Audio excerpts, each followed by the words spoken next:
નમસ્તે વિદ્યાર્થી મિત્રો, આજે આપણે બીએસસી સેમેસ્ટર 4ની અંદર પેપર નંબર CCBOT 221માં પહેલા યુનિટમાં આજે આપણે ભ્રૂણપોષ વિશેની ચર્ચા કરીશું.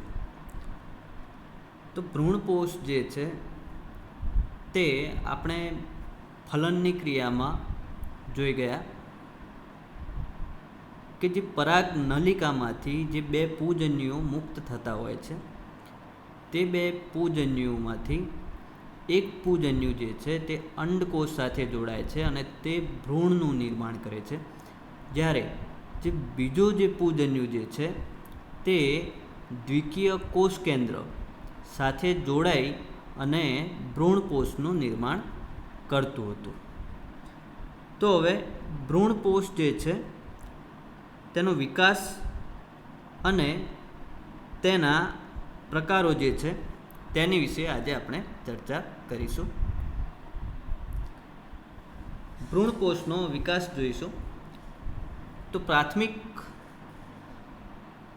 રીતે જોઈએ તો આવૃત બીજધારી વનસ્પતિઓમાં ગર્ભનો વિકાસ શરૂ થાય તે પહેલાં ભ્રૂણપોષનો વિકાસ શરૂ થઈ જાય છે. જે ગર્ભમાં જે ભ્રૂણનો જે વિકાસ થાય છે તેના પહેલાં ભ્રૂણપોષનો વિકાસ શરૂ થઈ જાય છે, કારણ કે ભ્રૂણના વિકાસ માટે જરૂરી છે પોષણ, અને પોષણનું નિર્માણ જે છે તે ભ્રૂણપોષની અંદર થતું હોય છે. તેના કારણે ભ્રૂણપોષ પહેલાંનું નિર્માણ પામે છે અને ત્યારબાદ ગર્ભનો વિકાસ શરૂ થાય છે. બે ધ્રુવીય કોષ કેન્દ્રો જે 2N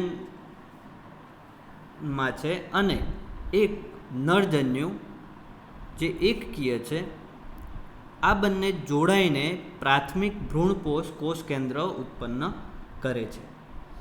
આ ત્રણેય કોષ કેન્દ્રો એકકીય હોય છે અને તેથી જે બનતો પ્રાથમિક ભ્રૂણપોષ કોષ કેન્દ્ર જે છે તે ત્રિકીય બને છે. એટલે કે બે ધ્રુવીય કોષ કેન્દ્રો જે 2N છે અને એક N નરજન્યુ જોડાય છે અને જે ભ્રૂણપોષ બનશે તે ત્રિકીય બને છે. પ્રાથમિક ભ્રૂણપોષ કોષ કેન્દ્રના સમવિભાજન કે મુક્ત કોષ કેન્દ્ર નિર્માણ દ્વારા વિભાજનથી બહુકોષીય ભ્રૂણપોષનું પેશીનું નિર્માણ થાય છે. ભ્રૂણપોષના આ કોષોમાં કાંચી કણો, નત્રલ કણો અને તૈલી કણો પુષ્કળ પ્રમાણમાં આવેલા હોય છે.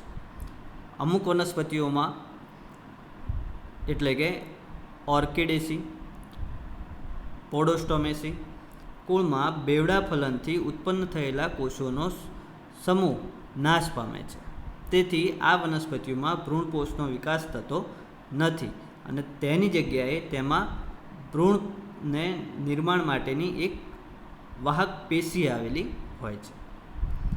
ભ્રૂણપોષ નિર્માણ જે થાય છે તે પદ્ધતિ પ્રમાણે તેના કુલ 4 પ્રકારો પડે છે. એમાં પહેલો છે કોષ કેન્દ્રીય ભ્રૂણપોષ, બીજું છે કોષીય ભ્રૂણપોષ, ત્રીજું એલોબિયલ ભ્રૂણપોષ અને ચોથું વિશિષ્ટ ભ્રૂણપોષ. તો પહેલો પ્રકાર આપણે જોઈશું કોષ કેન્દ્રીય ભ્રૂણપોષ. કોષ કેન્દ્રીય ભ્રૂણપોષ, તો શબ્દ ઉપરથી સમજીએ કે કોષ કેન્દ્રીય ભ્રૂણપોષ, તો જે PEN એટલે કે પ્રાથમિક ભ્રૂણપોષ કોષ કેન્દ્ર જે છે તેનું મુક્ત રીતે વિભાજન થાય છે. મુક્ત રીતે વિભાજન થતાં તેમાં અસંખ્ય કોષ કેન્દ્રો ઉત્પન્ન થાય છે. મુક્ત કોષ કેન્દ્રો ઉત્પન્ન થાય છે તેની આજુબાજુ કોઈ પ્રકારની દિવાલનું નિર્માણ થતું નથી શરૂઆતના સમયની અંદર. આ જે કોષ કેન્દ્રો ઉત્પન્ન થાય છે તે અહીં ભ્રૂણપોષની પરિઘીય રીતે ગોઠવાઈ જાય છે. આ પ્રકારનો ભ્રૂણપોષમાં કોષ કેન્દ્રનું પ્રથમ વિભાજન જે છે તે મુક્ત કોષ કેન્દ્ર નિર્માણ દ્વારા થાય છે, જેથી ભ્રૂણપોષના અસંખ્ય કોષ કેન્દ્રો મુક્ત રીતે તરતા હોય છે. વધુમાં કોષ કેન્દ્રો ઉત્પન્ન થતાં તેઓ ભ્રૂણપોષના પરિઘ તરફ ધકેલાય છે અને મધ્યમાં મોટી કોષ કેન્દ્રીય રસધાની ઉત્પન્ન થાય છે, જે આપણે અહીં આકૃતિમાં જોઈ શકીએ છીએ. અહીં મોટી રસધાની ઉત્પન્ન થાય છે.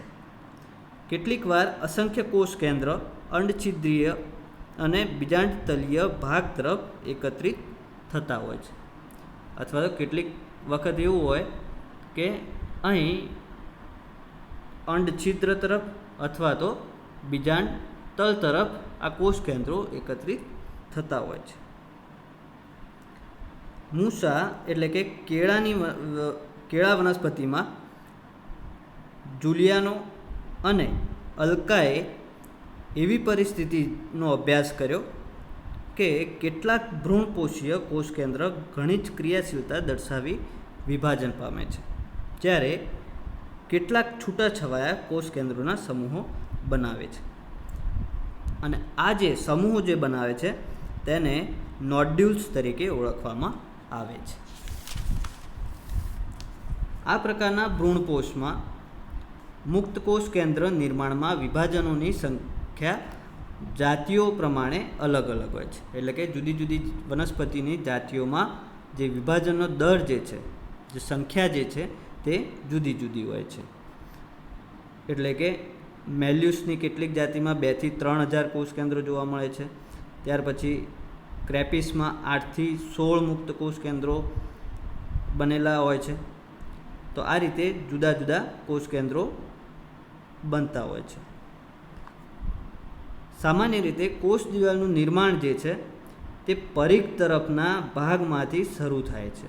એટલે કે બહારના ભાગેથી અહીં સંપૂર્ણ જે ભ્રૂણપોષ જે છે તે સંપૂર્ણ કોષ કેન્દ્રોથી ભરાઈ જતાં હવે કોષ દિવાલનું નિર્માણ થાય છે. અને આ કોષ દિવાલનું નિર્માણ જે છે તે પરિઘ તરફથી કેન્દ્ર તરફ થતું હોય છે. તો ધીમે ધીમે જે કોષ દિવાલનું નિર્માણ જે છે તે પરિઘ તરફના ભાગેથી શરૂ થાય છે અને ધીમે ધીમે કેન્દ્ર તરફ આગળ વધે છે. કેટલીક વાર કોષ દિવાલનું સર્જન થાય ત્યારે એક જ કોષમાં 2 અથવા વધારે કોષ કેન્દ્રો એક સાથે પણ જોવા મળે છે. જો કે આ કોષ કેન્દ્રો અંતે એકબીજા સાથે સંયોજાય છે અથવા તો એક જ કોષ કેન્દ્રમાં જોવા મળે છે, જે વિભાજન પામી કોષને બહુકોષ કેન્દ્રીય બનાવે છે. જે કોષ કેન્દ્રીય જે ભ્રૂણપોષ જે છે તેનું નિર્માણ જે છે તે આવળ, રાઈ, ગિલોડા અને કારેલા જેવી વનસ્પતિઓમાં જોવા મળે છે. તો આ હતું કોષ કેન્દ્રીય ભ્રૂણપોષ. હવે જોઈએ કોષીય ભ્રૂણપોષ. તો આ પ્રકારના ભ્રૂણપોષ કોષ કેન્દ્રમાં પ્રથમ વિભાજનની સાથે જ કોષ દિવાલ નિર્માણની પ્રક્રિયા શરૂ થઈ જાય છે. કોષ કેન્દ્રીય ભ્રૂણપોષમાં આપણે જોયું હતું કે પહેલાં જે PEN જે છે પ્રાથમિક ભ્રૂણપોષ કોષ કેન્દ્ર જે છે તેનું મુક્ત રીતે કોષ કેન્દ્રોનું વિભાજન થતું હતું અને અંતે કોષ દિવાલનું નિર્માણ થતું હતું. જ્યારે કોષીય ભ્રૂણપોષમાં જેવું જ વિભાજન થાય છે કોષનું, એવું જ કોષ દિવાલનું પણ સાથે સાથે નિર્માણ થતું રહે છે. તો આ પ્રકારનો જે ભ્રૂણપોષ જે છે તેને કોષીય ભ્રૂણપોષ કહેવામાં આવે છે. આ પ્રમાણે અહીં મુક્ત કોષ કેન્દ્ર નિર્માણ ન થતાં સમવિભાજન દ્વારા બહુકોષીય ભ્રૂણપોષ પેશીનું સર્જન થાય છે. સામાન્યપણે આ પ્રકારના ભ્રૂણપોષમાં પ્રથમ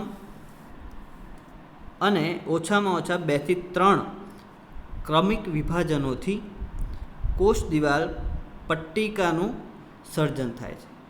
અહીં જોઈ શકીએ છીએ કે આ પટ્ટિકા એક અહીં નિર્માણ થાય છે શરૂઆતમાં 2 થી 3 ક્રમિક વિભાજનના પછીના સમયે. અહીં પ્રથમ વિભાજન દરમિયાન પ્રાથમિક દિવાલ અનુપ્રસ્થ હોય છે. અહીં આપણે જોઈ શકીએ છીએ આકૃતિ બીની અંદર કે પહેલું જે વિભાજન થયું છે તેમાં કોષ દિવાલનું નિર્માણ જે છે તે અનુપ્રસ્થ રીતે થયેલું હોય છે. પરંતુ કેટલીક વનસ્પતિઓમાં ત્રાંસુ હોય અથવા તો આયામ રીતે વિભાજન થતું હોય છે અને કેટલાક દાખલાઓમાં તે અનિશ્ચિત હોય છે. પ્રથમ 2 કે 3 વિભાજન પછીની કોષ દિવાલની ઉત્પત્તિની દિશા પરથી કોષીય ભ્રૂણપોષના કેટલાક ઉપપ્રકારો જોવા મળે છે. જેવા કે એડોક્સા વનસ્પતિમાં PENના પ્રથમ 2 વિભાજનો અનુપ્રસ્થ હોય છે. ત્યારબાદના વિભાજનોમાં કોઈ નિશ્ચિતતા જોવા મળતી નથી. આમ સામાન્યપણે જે પ્રાથમિક ભ્રૂણપોષ કોષ કેન્દ્રનું પ્રથમ વિભાજન અનુપ્રસ્થ હોય છે. બાકીનું વિભાજન જે છે તેમાં કોઈ નિશ્ચિત હોતી નથી. કોષીય પ્રકારનો ભ્રૂણપોષ જે છે તે સીતાફળ અને બતક વેલ જેવી વનસ્પતિઓમાં જોવા મળે છે. હવે જોઈએ હેલોબિયલ ભ્રૂણપોષ. તો આ પ્રકારના ભ્રૂણપોષમાં PENના પ્રથમ વિભાજનને લીધે ભ્રૂણપોષ 2 અસમ કોટરમાં પરિણમે છે. જે PEN જે છે તેનું પ્રથમ વિભાજન થાય છે અને વિભાજન થતાં 2 અસમ કોટરોનું નિર્માણ થાય છે. તેથી અહીં અંડછિદ્ર તરફનું કોટર બીજાંડતલીય કોટર કરતાં કદમાં મોટું હોય છે. અંડછિદ્ર તરફનું કોટર જે છે તે બીજાંડતલ તરફનું કોટર કરતાં કદમાં મોટું હોય છે. અહીં અંડછિદ્ર તરફના કોટરમાં આવેલું કોષ કેન્દ્ર મુક્ત કોષ કેન્દ્ર દ્વારા નિર્માણ પામી અસંખ્ય કોષ કેન્દ્રો બનાવે છે અને પછીની અવસ્થાઓ કોષ દિવાલનું સર્જન થતાં અંડછિદ્ર તરફનો કોટરમાં વિવિધ ઘટનાઓ જોવા મળતી હોય છે. એટલે કે અમુક વનસ્પતિમાં આ ભ્રૂણપોષ કોષ કેન્દ્ર અવિભાજિત રહે છે અને અંતે નાશ પામે છે. જ્યારે અમુક વનસ્પતિઓમાં આ કોષ કેન્દ્રો થોડી સંખ્યામાં વિભાજન પામી થોડાક જ કોષ કેન્દ્રો ઉત્પન્ન કરે છે અથવા તો સમવિભાજન દ્વારા બહુકોષીય બનતા હોય છે. લિલિએસી કુળની ઇરેમ્યુરસ વનસ્પતિમાં બંને કોટરોમાં મુક્ત કોષ કેન્દ્ર નિર્માણ દ્વારા વિભાજનો જોવા મળે છે, પરંતુ અંડછિદ્રીય કોટરમાં બીજાંડતલીય કોટર કરતાં ઝડપથી વિભાજન થાય છે.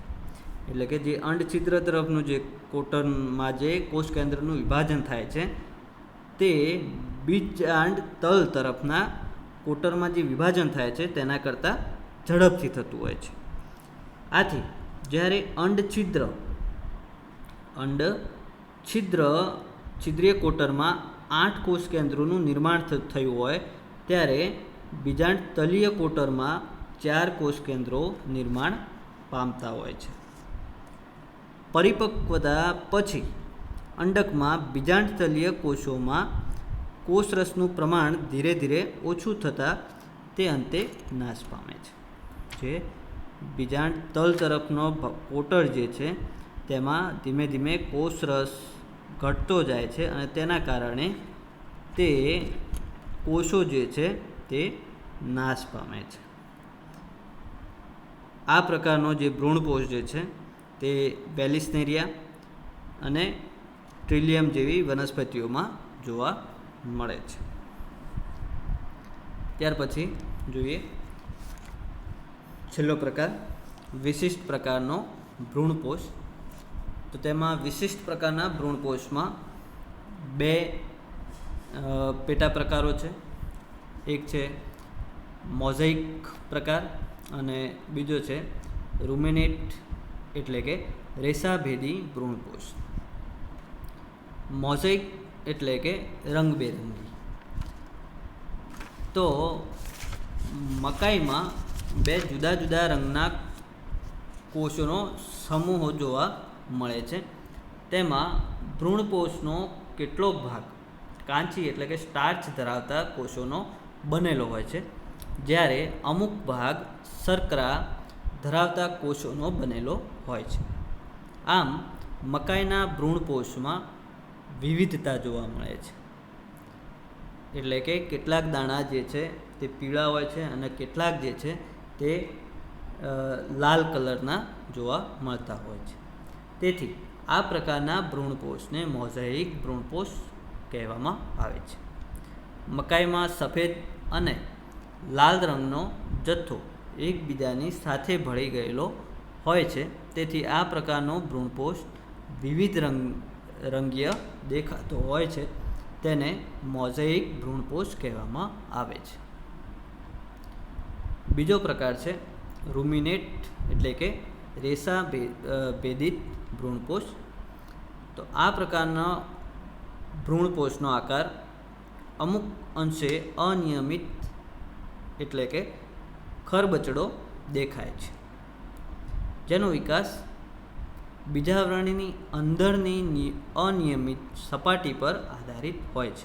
એટલે કે આ જે ભ્રૂણપોષ જે છે તે જે બીજાવરણનો અંદરની સપાટી જે પ્રકારની હશે તે પ્રકારનો ભ્રૂણપોષ બનતો હોય છે. આ પ્રકારનો ભ્રૂણપોષ એનોનેસી, પામી અને વાઇટેસી કુળની કેટલીક વનસ્પતિઓમાં જોવા મળે છે. આ ઉપરાંત કૃષ્ણકમળમાં પણ જોવા મળે છે. તેમાં ઉદાહરણ જે છે તે આપણે સોપારીનો આપણે દાણો જોઈએ તો તેની ઉપર આપણે જોઈ શકીએ છીએ કે આમ જુદી જુદી ડિઝાઇન રેસા જેવી દેખાતી હોય છે. તો આ પ્રકારનો જે ભ્રૂણપોષ જે છે તેને રૂમિનેટ અથવા તો રેસાભેદિત ભ્રૂણપોષ કહેવામાં આવે છે. હવે જોઈએ ભ્રૂણપોષના કાર્યો. તો ભ્રૂણપોષનું મુખ્ય કાર્ય જે છે તે જે વિકસતો જે ભ્રૂણ જે છે તેને પોષણ પૂરું પાડવાનું મુખ્ય કાર્ય જે છે તે આ ભ્રૂણપોષ કરતું હોય છે.